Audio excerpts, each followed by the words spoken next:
സബീഷ് കുരുത്തിപ്പാലയുടെ 1001 കവിതകൾ ഭാഗം 22. ഗോവണി. ചുറ്റിവളഞ്ഞായിരുന്നു. എന്നിട്ടും എത്രമാത്രം മർദ്ദനമേറ്റിട്ടാണ് ഹൃദയം നുറുങ്ങി കൽമഷമായി തീർന്നത്. പ്രണയിനിയോട് പറയാനുള്ളത് പറഞ്ഞിട്ടുണ്ട്. പിന്നെ ഇപ്പോഴാണ് എൻ്റെ ഉള്ളിൽ വിശുദ്ധിയുടെ പരിശുദ്ധത പാൽനുര പോലെ തെളിഞ്ഞുന്നത്.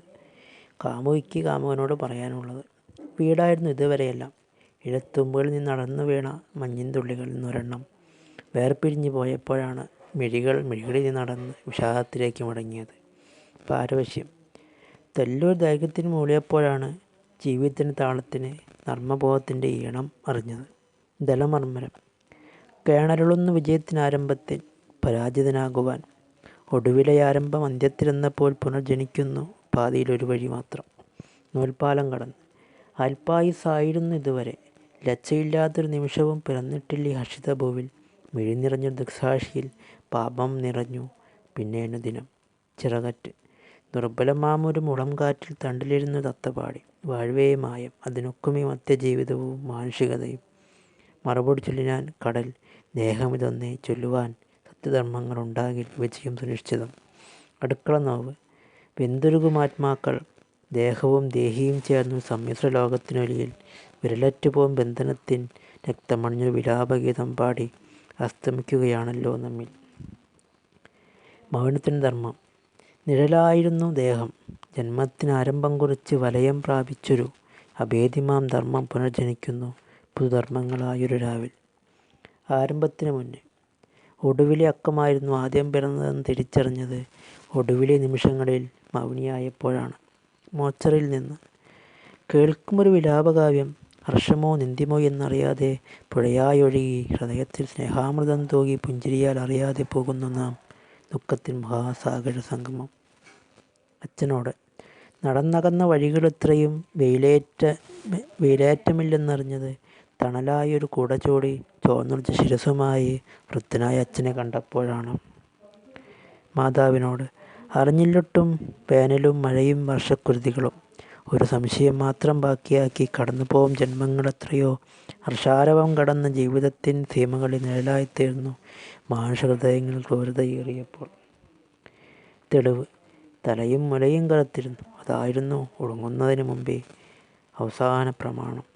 പിന്നെയായിരുന്നു വിധി വന്നപ്പോൾ ആത്മാഹൂതിക്കൊരു ചിത കൊളുത്തി ജീവനെ ഇരിച്ചത്. അവസാനിക്കുന്നതിന് മുമ്പ്. ആദ്യത്തെ വരവായിരുന്നില്ല. അവസാനിക്കുന്നതിന് മുമ്പുള്ള പൂരം വിദൂരമായി തീർന്നപ്പോഴാണ് നടന്നകന്ന വഴികളൊക്കെയും തമ്മിലകന്ന് പോയത്. വൃദ്ധരാഗം. താളമില്ലാതൊരു താളമായി രാഗവിലോലമായി തീരവേ ഉണരുന്ന മൗനത്തിൻ തീർത്ഥം വിജയതേജസ്സായി പരിണമിപ്പൂ മനസ്സിന് വർണ്ണക്കുപ്പായമണിഞ്ഞ വിഷാദത്തുള്ളികൾ. അന്ത്യത്തിരി. ഉയരുന്നുവെങ്ങും പ്രതിഷേധമായി നാമജപങ്ങളെന്നും ഇരുളായി തീരുമൊരു മാനവ ജന്മമിതൊന്നേ പരിപൂർണതയേകാനെത്തി വെളിച്ചത്തിൻ വെള്ളിവട്ടങ്ങൾ. കാളക്കൂറ്റൻ. ഒത്തൊരുയരത്തിൽ വളർന്നത് ലയത്തിലല്ല. വായു ഉറങ്ങാതെ തുറന്ന ആകാശസമതലത്തിലായിരുന്നു. പിന്നെ ആകാശച്ചെറുവിന് വെതിച്ചൊരു മതിലുമായി ഉയർത്തിയത്. നാമജപം. മന്ത്രങ്ങൾ ജപിച്ചത് ദൈവസന്നിധിയിലായിരുന്നിട്ടും പിന്നെ എപ്പോഴാണ് ഈശ്വരൻ മനുഷ്യസന്നിധി വിട്ട് ചെകുത്താൻ സന്നിധിയിലെത്തിയത്? അറപ്പ്. ബാലിശമായിരുന്നു വിധിയെല്ലാം. സ്വയമൊന്നു വിളങ്ങിയതോ ഇരുൾ വന്ന് വെള്ളിവട്ടത്തെ മറക്കുകയായിരുന്നു ദിനംതോറും. അറിഞ്ഞില്ലൊട്ടും വിഷാദരാഗം തേങ്ങിയ മൗനസംഗീതത്തെ. സാന്നിധ്യം. അറിയാതെ പോകുകയോ മാനസമൈനേ. ഏതുവിട്ടമ്പുകൾ അത്രയും കൂരമ്പുകളായി വളഞ്ഞിരിഞ്ഞ് നെടുവീർപ്പെട്ടൊരു വാക്കുകൾ പൊട്ടിച്ച് തെറിച്ചൊരു ബോംബായത്. അധികാരി. വെല്ലുവിളിക്കാനേറെയും മുന്നിൽ തെളിഞ്ഞത് വിഷാദം തീർത്ത സങ്കടക്കടലുകളാണ് പിന്നെ സ്മൃതിപുഷ്പങ്ങൾ തീർത്ത മൗനനൊമ്പരങ്ങളായത്. ഭ്രാന്തിയോട്.